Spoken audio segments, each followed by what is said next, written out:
Ladies and gentlemen, brothers and sisters, friends and amazing comrades, this is Kenya Revolutionary. I hope you're doing well wherever you are.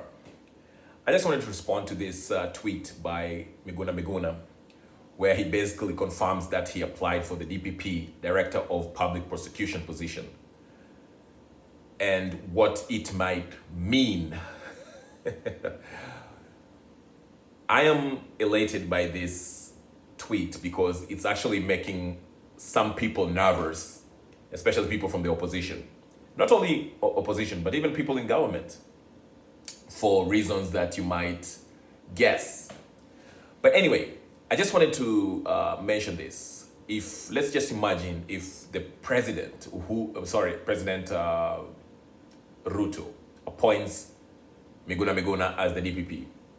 As you know, if you're wondering what's the role of Director of Public Prosecution, you can go to Article 157 of the Constitution, where it spells out how they get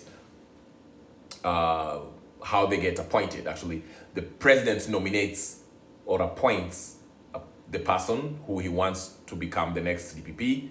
Then the National Assembly, which comprises of MPs and senators, they kind of grill him and they confirm, or maybe they might vote not to confirm the president's appointment. But anyway, let's just take a look at what can this mean.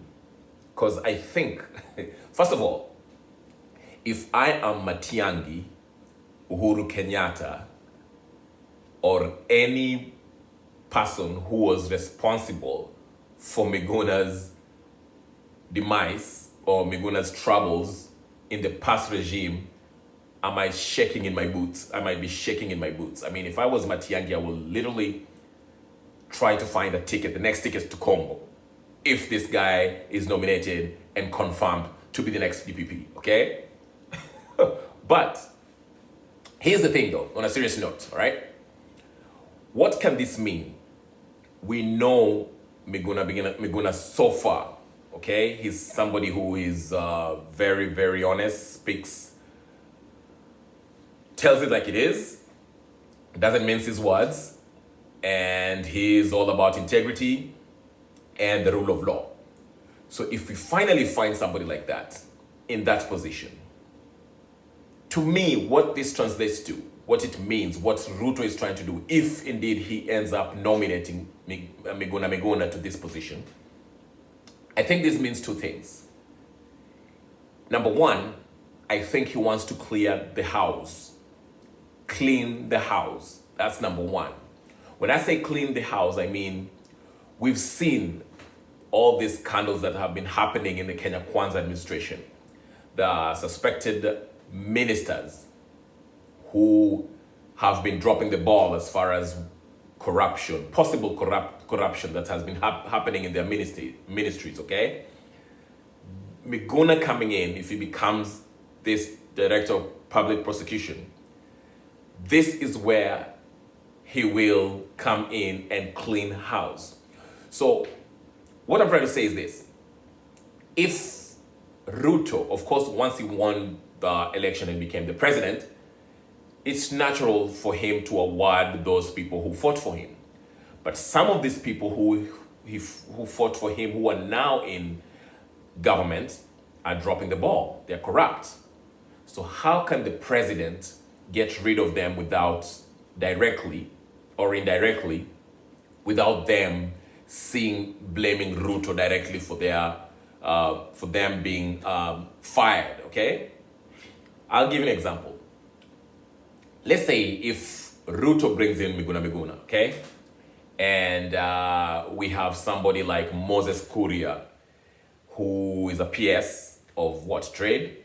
Let's say if there's any corrupt dealings within that ministry, instead of Ruto directly firing that PS, he can use, well, he won't use, but Miguna, obviously, if there's a possible criminal activity or criminality in that ministerial docket, he will obviously gather evidence and present it to the judge, and the judge will rule accordingly. It will be the indirect way of Ruto cleaning house by using the new no-nonsense DPP to take care of a mess like that, okay? By the way, I use Moses Kuria because Moses Kuria also, he kind of had a hand in the previous regime as one of the people who were kind of happy when Miguna was being forcefully exiled. But that's just another story for another day, okay? Number two, and the reason why I gave the example, my number one reason, the indirect, cleaning of the house, is because Ruto has this tendency, from what I've gathered, or what I observe, he likes taking care of things indirectly. Let's use Mandamano, for example. Every time we have a Mandamano, it seems like coincidentally, Ruto is always outside the country. And I think he does that purposely to let Mr. Rigathi Gachagua, who's his deputy president, to take care of the Mandamano stuff, okay? So that way it cannot be seen that Ruto is directly ordering the arrests or handling that situation with the people who are going for Mandamano, okay? That's why I say he will indirectly use the DPP to clean house within the Kenya Kwanza government, okay? Number two, the second reason why I think Ruto might nominate Miguna is to handle the Azimio side of things. These guys are running rogue. They're giving Ruto hell to some extent. I don't know to what extent, but to some extent they are, okay? With this Mandamano in the town and, 10 million signatures but lawfully, I mentioned in my previous video that the Kenya Kwanza side, they're trying to work within the law to counter what the Azimio are doing. Azimio are trying to work outside the law to achieve their goals, which will be more tougher because now they have to depend on the will of the people and they have to get majority of the people to join their cause, which is very hard, okay? But it's possible, but it's hard. Kenya Kwanza, they're working within the law. You see that they keep on telling them, Azimio side, if you guys want something, you want your demands met, please, let's go through the parliament and let's enact it as a law or change a clause that you want to be, let's vote on it. Let's review these proposals that you guys want, and let's see if the parliament can vote it into a law or not, okay? And these Azimio folks, they know they cannot do that because they don't have the majority, okay? So now, how will Miguna play into this? We know the Azimio side, okay? They have a lot of, they are riddled with the cases that, historically, cases of corruption and stuff like that, okay? Now, let's take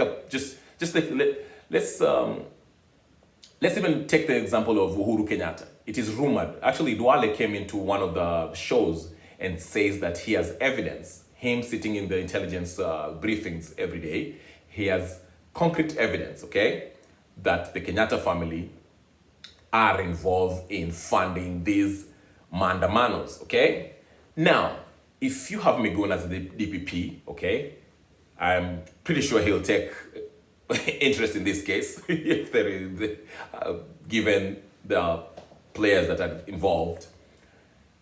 If there's any criminal activities that's performed by the Azimio side, and knowing if there's concrete evidence that can be presented in court, the DPP, especially if it's emanating from the president, the Kenyatta family, the DPP, if it's Miguna, he'll be... Anyway, I just wanted to make that video short. This is Kenya Revolutionary. If you haven't subscribed to my channel, please go ahead and subscribe, share, like, and tell me what you think in the comment section, okay? I'll see you in the next video, and peace and blessings, okay?